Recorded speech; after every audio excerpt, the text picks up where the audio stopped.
लोकसभा चुनाव से पहले पश्चिमी उत्तर प्रदेश की सियासत हर रोज करवट बदल रही है। क्या इसके मायने हैं, इसी पर हम बात कर लेते हैं केंद्रीय राज्य मंत्री डॉक्टर संजीव बालियान जी से। संजीव जी, देख रहा हूं कि हर रोज नए बदलाव, नई चीजें, कोई आ रहा है कोई जा रहा है। नहीं, ऐसा तो कोई बड़ा बदलाव अभी दिखाई नहीं दिया। आपको कुछ पता हो तो आप मुझे बताओ। अच्छा, जिस तरीके से जयंत चौधरी गठबंधन से चले गए, पूरे पश्चिम में इसी की चर्चाएं चल रही है कि भाई जयंत चौधरी बीजेपी के साथ चले गए, तो आपके साथ आ गए हैं बस। हाँ, चर्चा भी है और लेकिन अभी तक कोई आधिकारिक रूप से घोषणा नहीं हुई है। लेकिन जिस तरह से आप कर रहे हो चर्चा है और भारतीय जनता पार्टी के साथ है तो अच्छी बात है। तो कुछ फायदा मिलेगा इसका? हाँ, देखिए, जब कोई भी साथ आता है तो फायदा तो निश्चित रूप से मिलता है, दोनों पक्षों को ही फायदा होता है। और जिस तरीके से अब एक और चर्चा चल रही है कि हरेंद्र मलिक लोकसभा का चुनाव लड़ेंगे मुजफ्फरनगर से आपके सामने, बस घोषणा होना बाकी है। लखनऊ में मीटिंग हो चुकी है, तो क्या लग रहा है कि मुकाबला खड़ा होगा या कोई है ही नहीं मुकाबले में? देखिए, चुनाव तो किसी न किसी को लड़ना है। समाजवादी पार्टी किसी न किसी को लड़ाएगी और चुनाव तो मुझे तो ऐसा लगता है हर चुनाव कठिन ही होता है, कभी चुनाव को आसान मानना नहीं चाहिए। और ये तो जनता निर्णय दे देगी। वैसे जिस तरह का माहौल मुझे दिखाई दे रहा है पूरे पश्चिम उत्तर प्रदेश में या पूरे उत्तर प्रदेश का, ये कि मुझे तो ऐसा लग रहा है कि 2014 का रिकॉर्ड इस बार उससे ज्यादा सीटें आने की संभावना है। और बाकी तय तो जनता को करना, हम ज्योतिषी तो है नहीं कि जो जनता का अधिकार है उसकी घोषणा पहले करें। हर चुनाव को मैं तो कठिन मानता हूँ, लेकिन माहौल बहुत अच्छा है। इससे अच्छा 2014 जैसा माहौल अब मुझे पूरे उत्तर प्रदेश में दिखाई उस देता माहौल के पीछे की क्या वजह है जो आप कह रहे हैं 2014 से तुलना कर रहे हैं? है। देखिए, उस समय और थे, एक तो पिछले 7 साल से प्रदेश में और 10 साल से केंद्र में जिस तरह के काम हुए हैं, जो प्रदेश में बहुत बड़ा बदलाव है, कानून व्यवस्था हो, इंफ्रास्ट्रक्चर के फील्ड में केंद्र सरकार की तरफ से बदलाव हुआ है, तो लोगों को लगने लगा इससे बेहतर कुछ नहीं हो सकता। ये जो प्रधानमंत्री नरेंद्र मोदी की पॉजिटिव सोच कहिए या विकासवादी राजनीति कहिए, अब लोग विकास की बात करने लगे। अच्छी सड़कें चाहिए, अच्छा पानी, बिजली। अब इसी उत्तर प्रदेश में बैठे हैं, अभी लाइट आ रही होगी। 4 घंटे लाइट आती थी साहब 2014 से पहले, आज 18 घंटे गाँव में लाइट है। 24 घंटे की बात सोचिए। अब लोग इन बातों पर आ गए। तो मुझे लगता है कि अब तो भारतीय जनता पार्टी में अटूट विश्वास, विशेष रूप से नरेंद्र मोदी के प्रति उत्तर प्रदेश की जनता में। अच्छा, जिस तरीके से कह रहे हैं कि समाजवादी पार्टी की बात हो, कांग्रेस की बात हो कि गठबंधन में है, साथ मिलकर चुनाव लड़ेंगे, आपको लगता है कि पश्चिम उत्तर प्रदेश या यूपी में कोई बड़ी चुनौती मिलने जा रही है इस गठबंधन से? तो मुझे नहीं लगता। सच बात तो यह है, मैं डरते हुए कहता हूँ, क्योंकि कोई भी बात बड़बोलापन कभी भी ठीक नहीं होता कुछ कहना। लेकिन मुझे वाकई नहीं लग रहा इस बात की कहीं कोई चुनौती है। अच्छा, मतलब कोई चुनौती नहीं मान रहे हैं दोनों से? चुनाव तो हमेशा कठिन होता है, लेकिन जो माहौल दिखाई देता है उससे तो ऐसा लगता है कि भारतीय जनता पार्टी पूरे उत्तर प्रदेश को इस बार स्वीप करेगी। राहुल गांधी ने फिर अपनी यात्रा का रूट बदल दिया। आप कह रहे हैं कि संभल होते हुए बुलंदशहर, अलीगढ़, आगरा की तरफ निकल जाएंगे। पहले ये वाला रूट नहीं था। क्या लग रहा है इसके पीछे कि बार बार बदलना? पता नहीं बेचारा क्यों घूम रहा है, अब तो ऐसा लगे उसे देख कर। यहाँ कहीं कांग्रेस दिखाई तो देती नहीं उत्तर प्रदेश में। अब तो जहां थी कांग्रेस अमेठी में पिछली बार भी, स्मृति ईरानी ने जब वहां झाड़ू मार दी थी, तो मुझे तो कांग्रेस कहीं दिखाई नहीं देती।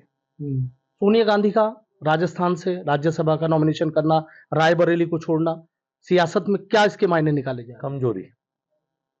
अगर वो सांसद बनना चाहती थी और लोकसभा की थी कई बार, तो राज्यसभा जब भी जाता है लोकसभा छोड़कर व्यक्ति, जब उसे लगता है कि नहीं चुनाव मुश्किल होगा या चुनाव में हार सकता हूँ, तो बड़े नेता हारने से डरते हैं। तो मुझे तो ऐसा लगता है कि हार के डर से उधर गई होंगी राज्यसभा। अच्छा, हार का डर सता रहा है। नहीं तो क्या आवश्यकता थी दूसरे प्रदेश में जाने की, जब उत्तर प्रदेश से कई बार सांसद थी, रायबरेली से, और सांसद वो बनना चाहती हैं।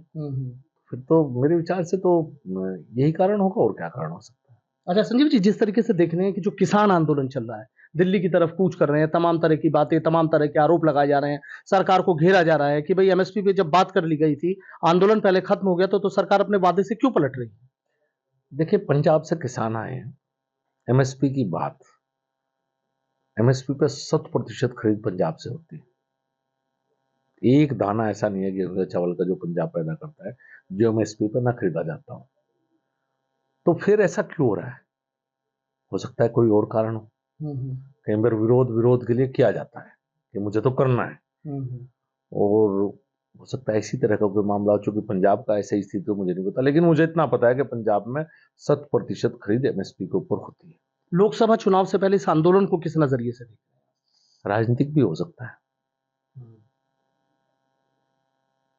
और जैसे कह रहे हैं कि कई दौर की वार्ता हो चुकी लेकिन समाधान नहीं निकला। आपसे एक राजनीति के नाते, भाई चूंकि किसान परिवार से आते हैं, पश्चिम उत्तर प्रदेश की किसानों का सबसे बड़ा गढ़ और शुगर बाउल कहा जाता है, क्या लगता है आपको, मतलब एक कि भाई क्या एक बीच का रास्ता हो सकता है?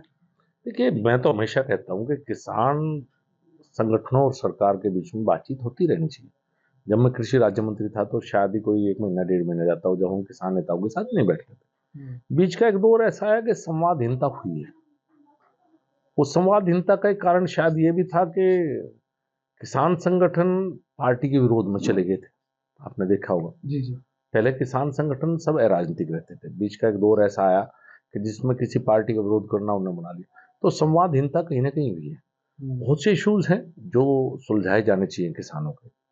और किसान, मैं तो हमेशा कहता हूँ किसान संगठनों का रहना किसानों के लिए जरूरी भी है, लेकिन किसान संगठन राजनीति से दूर रहें और जिसकी सरकार है उससे बात करें, वही ज्यादा बेहतर है। आपसे रिश्ते इतने अच्छे तो रहने चाहिए कि हम बात कर सकें। बात से ही तो कोई हल निकलेगा, बिना बात के क्या हल निकल सकता है? तो बातचीत जरूरी है, बातचीत अभी भी चल रही है और बातचीत आगे भी होनी चाहिए। लेकिन जिस तरीके से वो कह रहे हैं कि भी ड्रोन से बम बरसा रहे हैं, गोलियां बुलेट की हैं वो चला रहे हैं, दुनिया भर की चीजें, तो किसानों के साथ अगर ऐसा करेंगे तो क्या एक तरफ?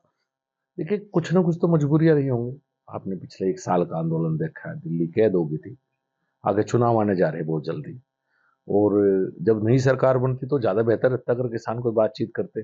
अब हो सकता है कुछ दिनों में आचार संहिता लग जाए, कोई भी बिल है, कोई भी बात है, आप कैसे करेंगे 15 दिन के अंदर? तो कम से कम जब नई सरकार बन जाए, जब किसान बातचीत करे, तो फिर लगेगा कि नहीं, इसमें राजनीति कुछ नहीं है। बातचीत होती रहनी चाहिए, अब भी होनी चाहिए। मैं तो ये निवेदन करूंगा, भाई सरकार बन जाने दो, अब जितनी सर बातचीत पर जिस पर भी सहमति बने वो बना लो, उसके बाद नई सरकार बन जाएगी, जो भी डिमांड है फिर बात करेंगे। 80 में से कितनी सीटें यूपी? ज्योतिषी नहीं हूँ दोस्त, पर 2014 का प्रदर्शन भी हम पार कर सकते हैं ऐसा लगता है। अखिलेश यादव के लिए कुछ कहना चाहेंगे? क्या कहें, उनका अपना काम है, वो अपना काम कर रहे हैं, हम अपना काम कर रहे हैं। बहुत बहुत शुक्रिया। तो देखिए, केंद्रीय राज्य मंत्री डॉक्टर संजीव बालियान ने सीधा कह रहे हैं कि जिस तरीके से 2014 में बीजेपी का प्रदर्शन था, कुछ ऐसा ही प्रदर्शन इस बार भी रहने वाला है।